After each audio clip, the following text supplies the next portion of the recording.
এক সময় এক ব্রাহ্মণ বাস করত এক গ্রামে। একদিন সে বাজার থেকে একটা ছাগল কিনে সেটাকে কাঁধে করে বাড়ির দিকে হাঁটতে শুরু করলো। সে সময় তিনজন ঠগ ছাগল কাঁধে ব্রাহ্মণকে যেতে দেখে ভাবল তার কাছ থেকে ছাগলটা ঠকিয়ে নিতে হবে। যেমন ভাবা তেমন কাজ। তারা তিনজনে তখন পরস্পরের থেকে কিছুটা দূরত্ব বজায় রেখে রাস্তার ওপর বসে পড়ল। ব্রাহ্মণ যখন প্রথম ঠগের কাছে এসে পড়েছে তখন সে জিজ্ঞাসা করলো, তুমি কি পাগল?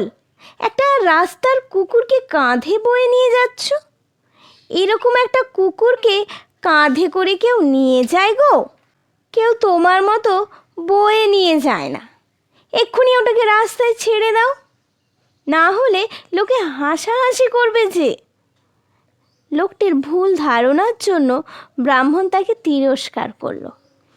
এরপর ব্রাহ্মণ যখন আরও খানিকটা এগিয়ে গেল, দ্বিতীয় ঠগটাও তাকে ভুল বোঝাবার চেষ্টা করলো। এবার ব্রাহ্মণের মনে একটু সন্দেহ দেখা দিতে সে ছাগলটাকে খুব ভালো করে পরীক্ষা করলো। তারপর নিশ্চিন্ত মন নিয়ে আরও খানিকটা এগিয়ে যেতে লাগলো। একই কথার পুনরাবৃত্তি করলো তৃতীয় ঠগ। তখন ব্রাহ্মণটি একেবারে নিশ্চিন্ত হয়ে গেল যে সে ভাবল ছাগল নয়, এটা একটা কুকুরকে কাঁধে বয়ে নিয়ে যাচ্ছে। এই ভেবে সে ছাগলটাকে রাস্তার উপর নামিয়ে দিয়ে হন হন করে বাড়ির দিকে এগিয়ে চলল। তাহলে বন্ধুরা, নীতি কথা কি?